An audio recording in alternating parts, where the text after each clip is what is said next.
নমস্কার বন্ধুরা, আমি মু।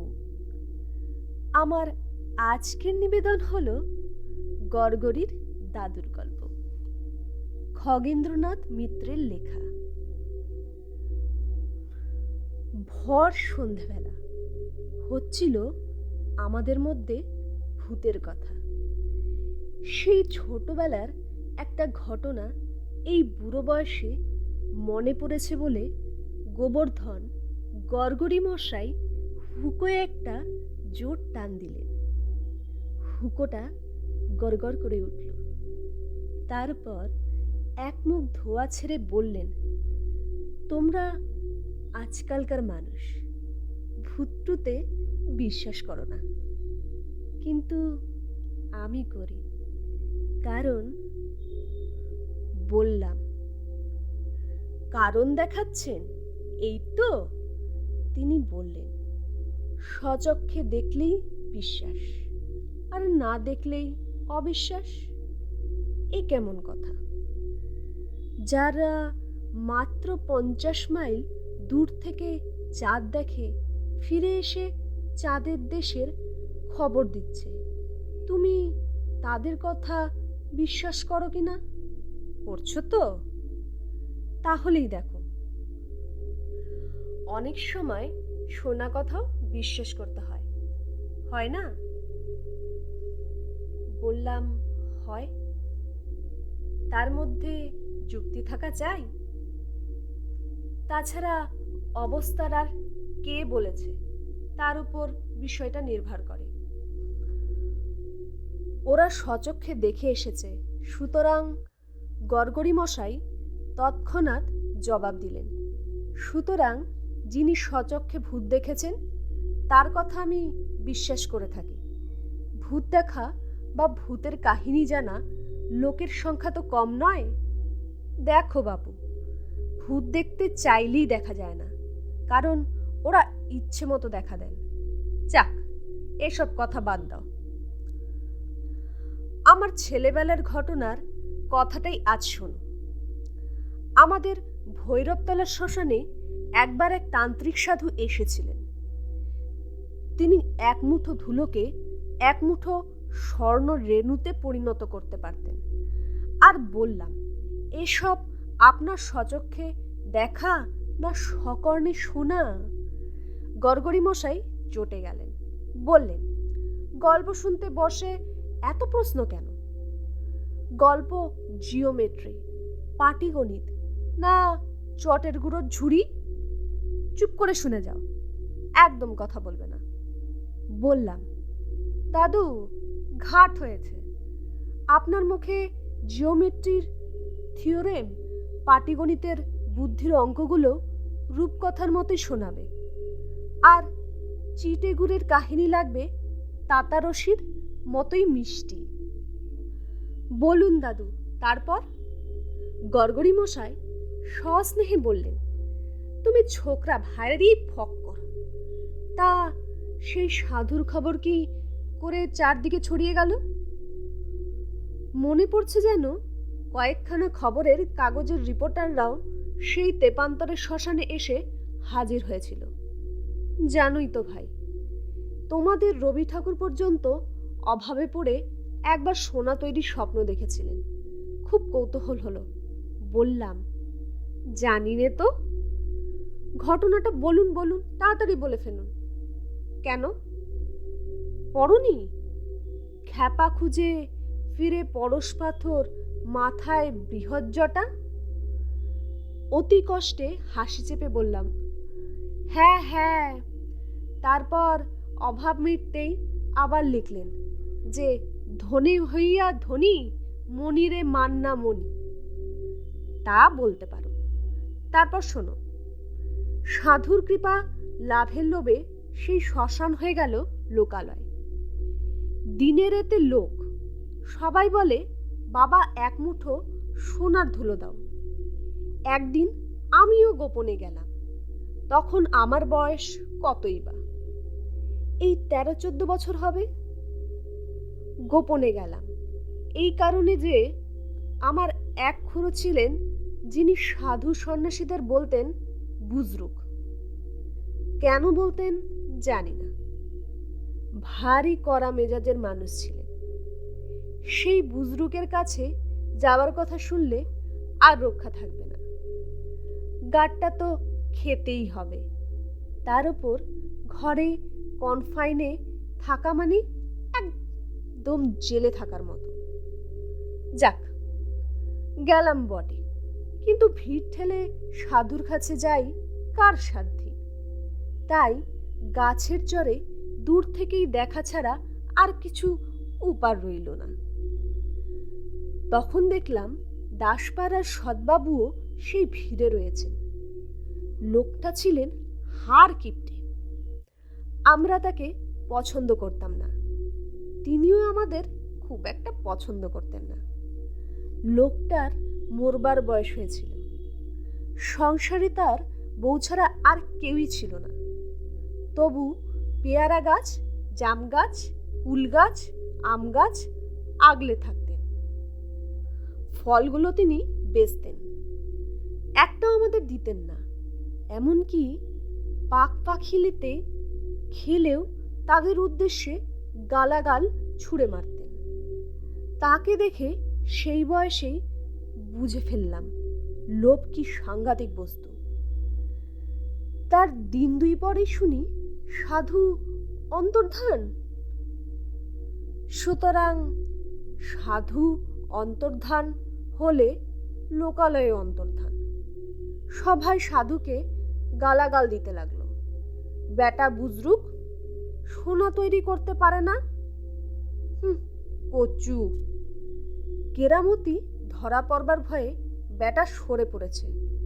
কিন্তু কি বলবো ভাই, গালাগাল শুনে সাধুর ওপর আমার ভারী ভক্তি হলো, বিশ্বাসও হলো ধুলোকে সোনা তৈরি করার ক্ষমতা সাধুর আছে। লোকের অবিরাম প্যানপ্যানানি শুনতে শুনতে তিনি অতিষ্ঠ হয়ে সরেই গেছেন মনে হয়। এখন তোর কাছে বলতে লজ্জা নেই, আমারও যে এক মুঠো সোনার ধুলের জন্যে মনে মনে লোভ জাগেনি তা কিন্তু নয়। আমার কেমন ধারণা হলো জানিস, সাধু ওই শ্মশানেই আছেন। যোগ বলে গা ঢাকা দিয়েছেন মাত্র, তাকে গভীর রাতে ধরা যেতে পারে। সেই সঙ্গে আমার মাথায় সাধুর শিষ্যত্ব গ্রহণের মতলবও খেলে গেল। ওর শিষ্য হলে দেশে দেশে ঘুরে বেড়ানো যাবে। চাই কি চন্দ্রলোক, সূর্যলোক, নক্ষত্রলোক, গোটা ছায়াপথটা যোগ বলে সশরীরে ঘুরে আসতে আর বাধা থাকবে না কোনো। ধুলো থেকে সোনা তো কোন ছাড়, 2 আঙ্গুলে তুড়ি মেরে প্ল্যাটিনাম হিরে তৈরির ক্ষমতা জমের পাঞ্জা মুচড়ে দিয়ে মৃতকে ছিনিয়ে আনার শক্তির অধিকারী হব। রোজ স্কুলে যাওয়া, পড়া মুখস্থ করা, অঙ্ক কষা, আর না পারলেই বকুনি। পরীক্ষার পড়া আর ভালো লাগে না। এই উচ্চাকাঙ্ক্ষা আর মুক্তির ইচ্ছা মনে নিয়ে স্থির করলাম আগামী আমাবস্যার নিশীথে একা যাব সেই শ্মশানে। গিয়ে সাধুবাবুর পা জড়িয়ে ধরব। সে বয়সে আমার যে কটি জিনিস প্রিয় ছিল সেগুলির মধ্যে ছিল কালো রঙের একটি কুকুর, নাম ছিল তার শয়তান। আর আমার চেয়ে বছর 2 বড় এক সহপাঠী, নাম ছিল ডাকু। তারা ছিল আমার নিত্য সহচর ও নষ্টামির সঙ্গী।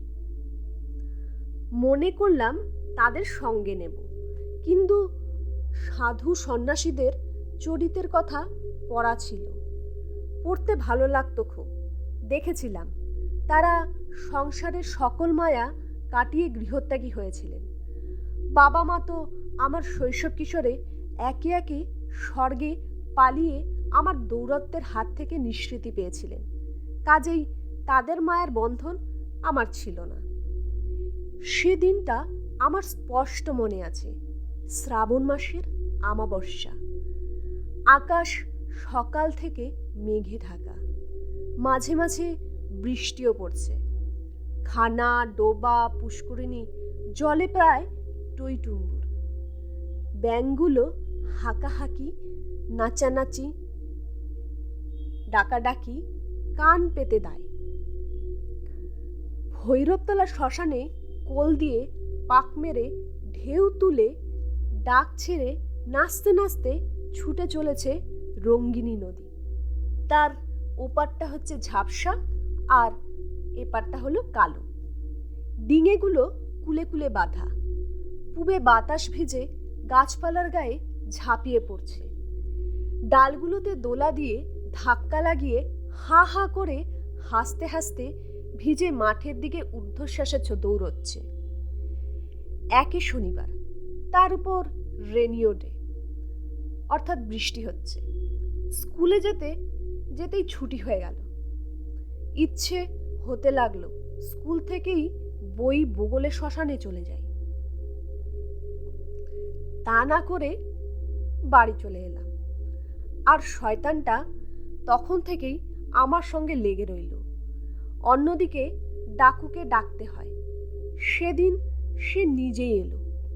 তার কথাগুলো কেমন হেয়ালি ভরা। বললে, ভনেতে ধর। আমি হঠাৎ নিরুদ্দেশ হয়ে গেলাম। তোরা কি করবি বল? বললাম, তোকে চারধারে খুঁজব। তোর বাবা থানায় খবর দেবেন।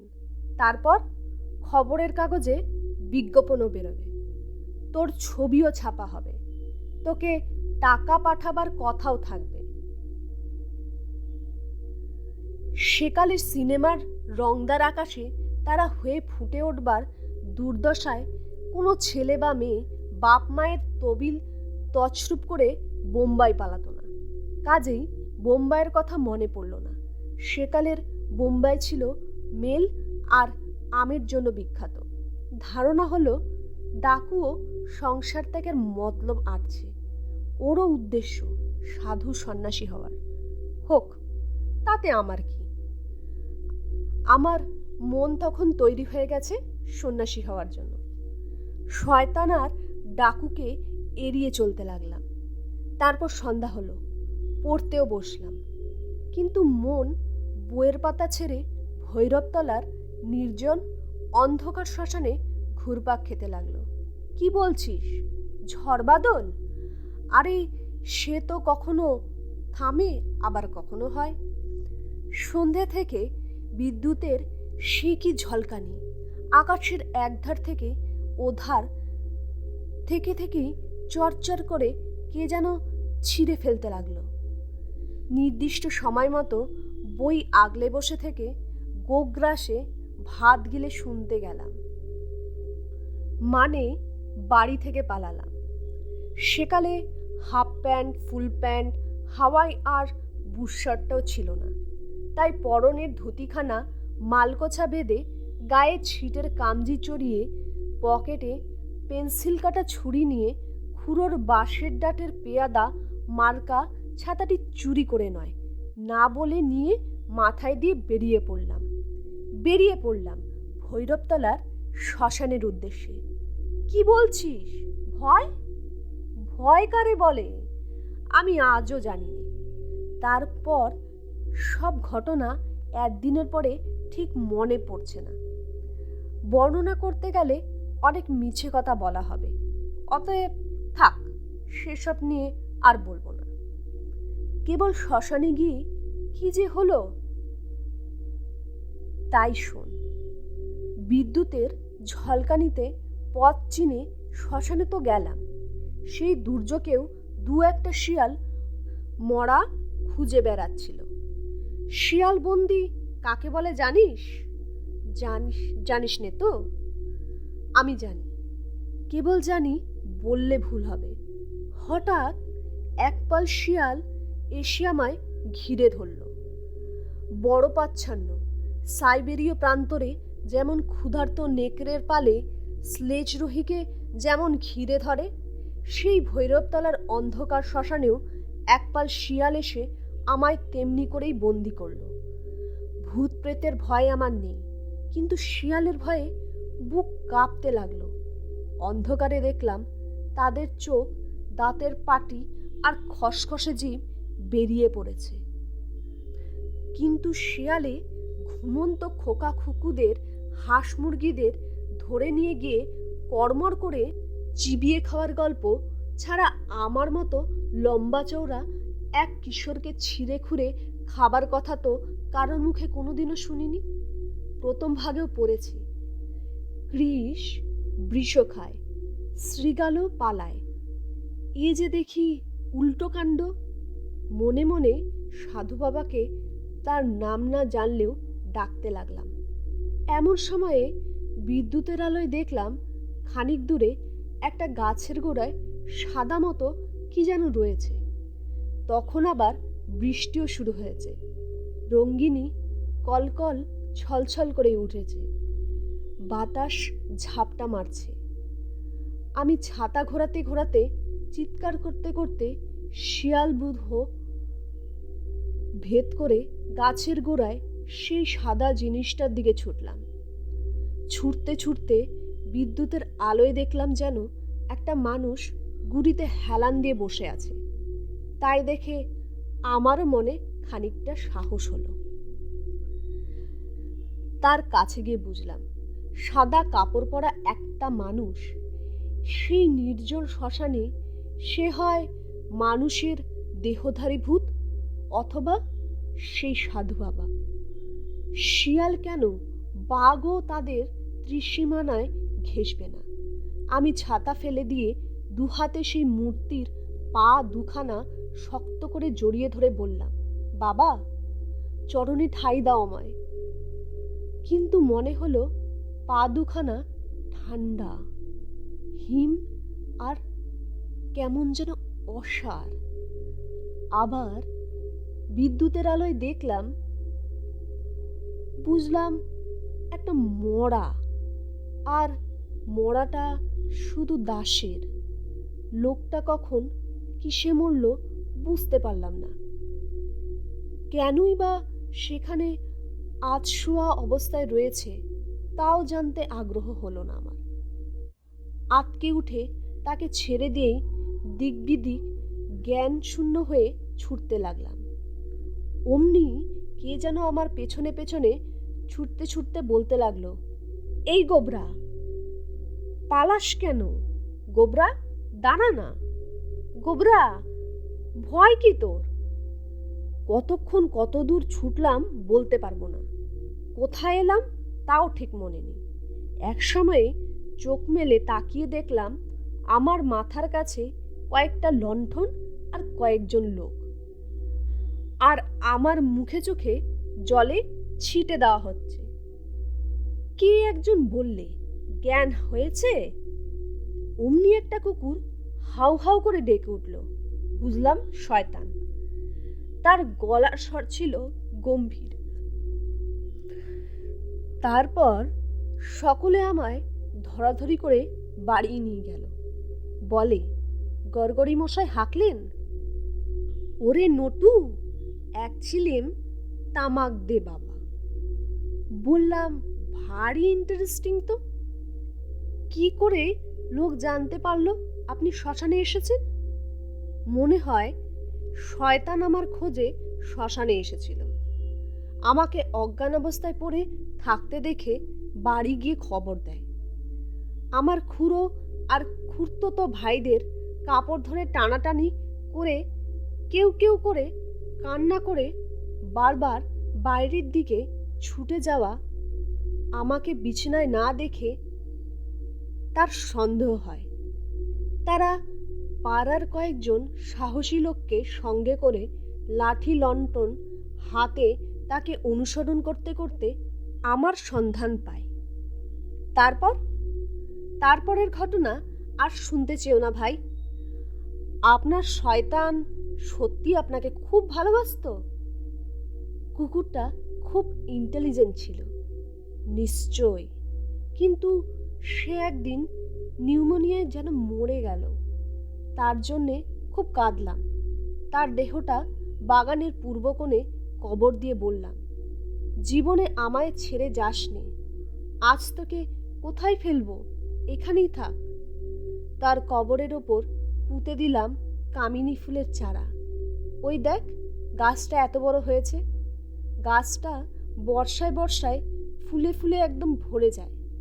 বাতাসে সুগন্ধ বিলিয়ে পড়ে, সেই গন্ধে মনে হয় আমার প্রিয় বন্ধু শয়তানের কথা।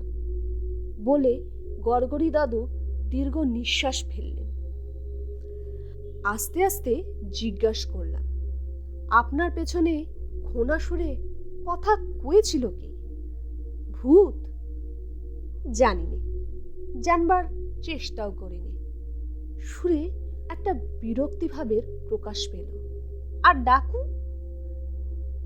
সে সত্যি সন্ন্যাসী হয়ে গেছে।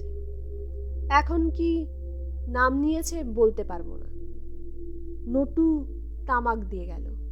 গড়গড়ি দাদু গুরুক গুরুক করে টানতে লাগলেন। আমি উঠে এলাম। ঘটনাগুলো একেবারে উড়িয়েও দিতে পারলাম না, কিন্তু কেবলই মনে হতে লাগলো গড়গড়ি দাদুকে সেদিন আফিংয়ের দোকানের সামনে লাঠি হাতে দাঁড়িয়ে থাকতে দেখেছি। আজ এখানেই শেষ। ধন্যবাদ। আর আমার গল্প যদি আপনাদের ভালো লেগে থাকে, অবশ্যই আমার চ্যানেলটিকে সাবস্ক্রাইব, লাইক, শেয়ার এবং কমেন্ট করবেন।